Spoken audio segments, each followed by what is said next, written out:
Hey, I'm Sam Hawley, coming to you from Gadigal land. This is ABC News Daily.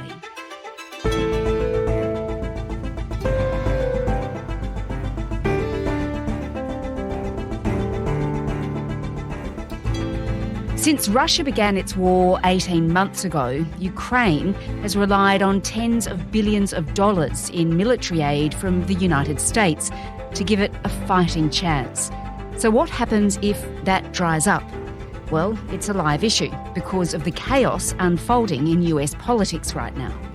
This week, a bill to avert a government shutdown was passed by Congress, but funding for Ukraine was missing.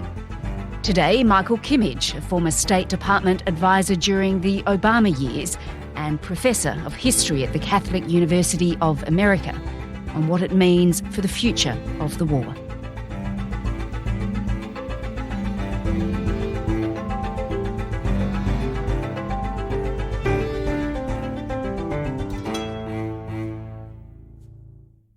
Michael, the US government, it's been on the brink of a shutdown again, but that was averted, of course, when Congress passed a temporary funding bill.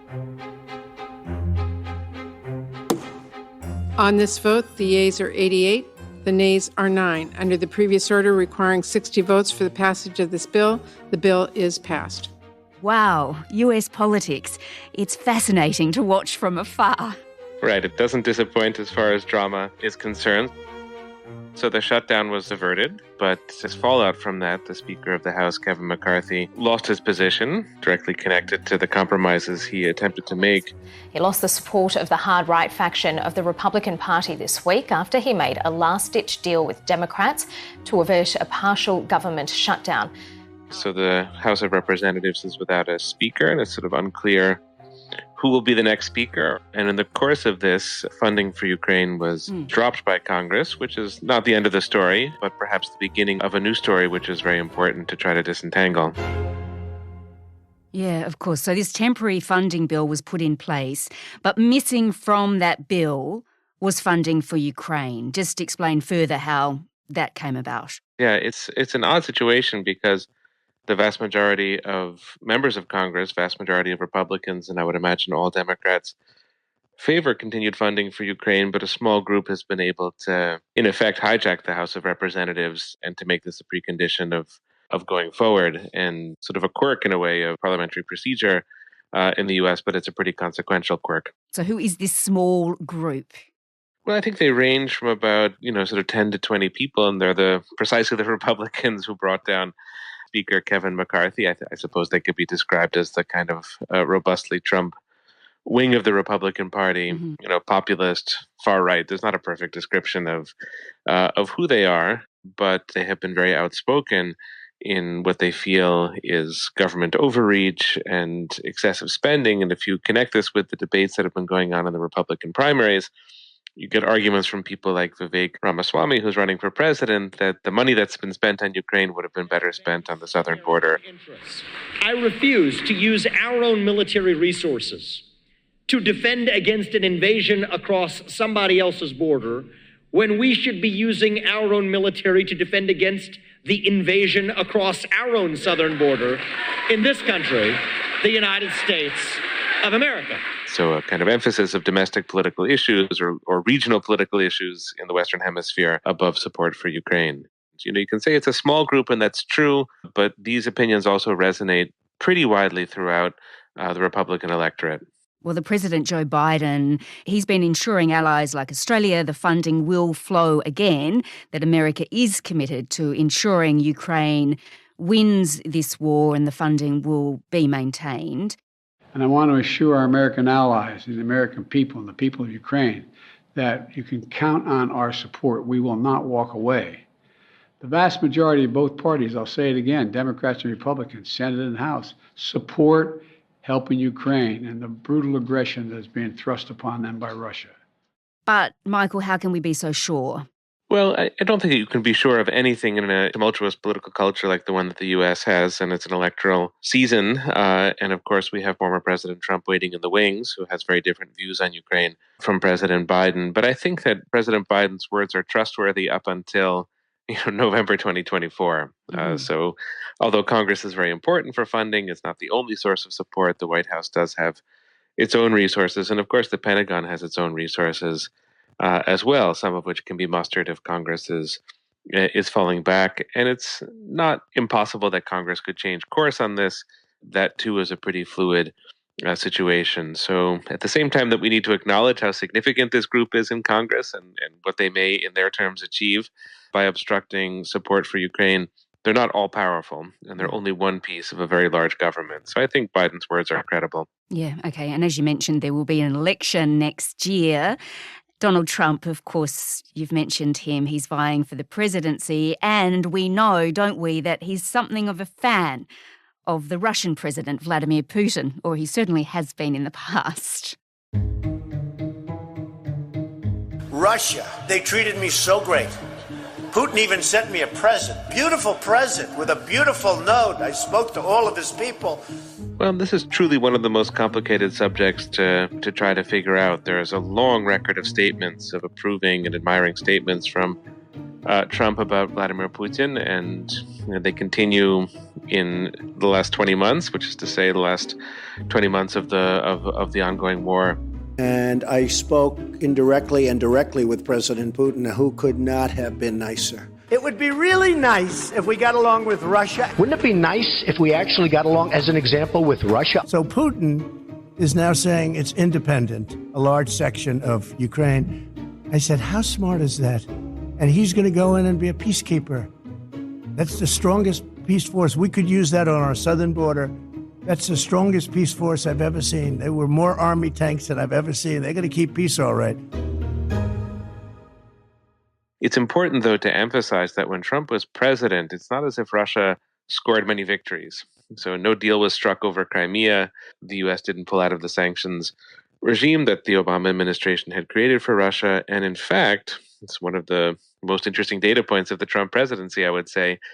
The Javelin missiles, the so-called lethal military assistance to Ukraine, was an initiative of the Trump White House, and those missiles were absolutely pivotal in the first couple of weeks and months of the war. So some of what Trump did actually boosted Ukraine's defense and was quite a problem for Russia, but you're entirely right about the statements that go in a very different direction. So which is the real Trump, I wouldn't be able to say, but there are at least two Trumps on this question. Oh, gosh, yes. Okay, all right. In the end, of course, the Ukrainian president, Volodymyr Zelensky, he needs this aid from America. It is absolutely vital, and from Western allies, including Australia, of course. He recently toured the US trying to rally support. He spoke at the UN General Assembly. We have to stop it. We must act united to defeat the aggressor and focus all our capabilities and energy on addressing these challenges. But Michael, it's not just the US where there's a pushback, is there? It's rising in Europe too. That's, of course, very true. We had an election in Slovakia last week where the, in quotation marks, pro-Russian party came out ahead. It was not a sweeping victory, but it did emerge as the most successful party of that election. It's not as if Slovakia is going to transform the European Union, but it's a trend line. Of course, Hungary has from the beginning been quite skeptical about the war and has been looking for a way to terminate the war as quickly as possible. And you have polling data that suggests that 1 in 5 Germans is now voting for the AfD, which is a populist party in Germany that not only would want to see Germany pull back from support for Ukraine, but would want to see Germany exit the NATO alliance, and has a number of quite striking ideas about a different course for German foreign policy. What qualifies or complicates this storyline somewhat is that you had elections a year and a half ago in Sweden and in Italy, and the populist candidates and parties emerged ahead. When they came to power, they didn't change the policy. So it's one thing on the campaign trail to say, we'll do everything differently. And that is something that you hear in many different countries, including in the United States. Elected officials who do things differently toward Ukraine, that we haven't seen yet. And to be honest, I would be surprised if we saw that in the next 6 to 12 months. All right, well, Australia's donated $790 million to Ukraine's war effort. Nothing compared to the more than $100 billion the Americans have put in. But would you expect that support from nations like Australia and others would fall away if the US doesn't step up again?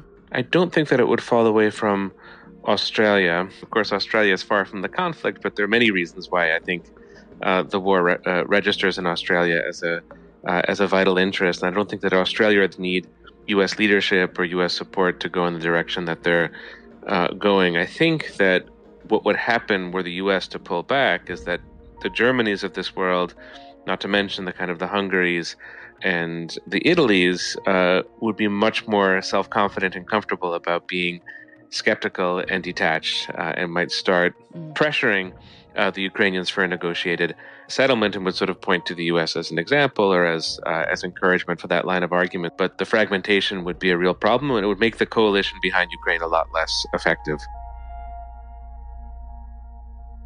Right, so Michael, as Putin watches this debate unfold, he'd be pretty happy, wouldn't he? He wants Western support to fracture. It's part of his long game in Ukraine. This is absolutely correct, and it was Putin's assessment from the beginning that support would wane. He may feel that some of this is coming true, or he may feel that this is on the verge of happening. But from a practical standpoint, from Moscow, and who knows how much Putin is a practical man, but from a practical standpoint, the aid is still flowing into Ukraine.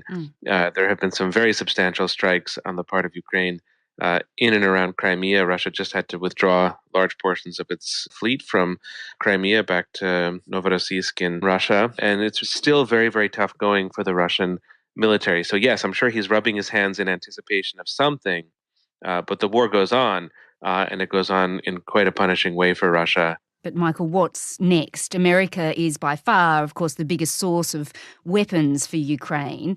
If Donald Trump was to win next year's election in the US, what would that mean for the war? I don't think that it would be a hard stop to U.S. support for Ukraine. I'll guess here, and of course with Donald Trump, it's not an easy business to guess what this man will do or say, but I'll guess that he would not want to be the American president who owns defeat in Ukraine. But the one thing I can most confidently predict with Trump, and I think it would not be good news for Ukraine, I don't think it would be good news for Australia either, is that you would get unbelievably confusing messaging from Trump. And the policy would just go in a dozen different directions. And so everybody would be, as we were between 2017 and 2021, just scratching their heads and trying to figure out what it all means. So whether he would pull out, whether he would harden the U.S. approach to the war, I find a little bit difficult to say. Whether he would confuse the U.S. approach to the war, I'm absolutely certain he would. Before I even arrive at the Oval Office, I will have the disastrous war between Russia and Ukraine settled. It will be settled quickly. I will get the problem solved, and I will get it solved in rapid order, and it will take me no longer than one day. I know exactly what to say to each of them. I got along very well with them. Michael Kimmage is a professor of history at the Catholic University of America and a senior non-resident associate at the Centre for Strategic and International Studies. The US President, Joe Biden, says he will make a major address soon to lobby for uninterrupted support for Ukraine. This episode was produced by Nell Whitehead, Bridget Fitzgerald and Anna John, who also did the mix. Our supervising producer is David Cody. Over the weekend, catch This Week with James Glenday, where he'll be looking at the federal government's overhaul of the migration system. I'm Sam Hawley. ABC News Daily will be back again on Monday. Thanks for listening. ABC Listen. Podcasts, radio, news, music and more.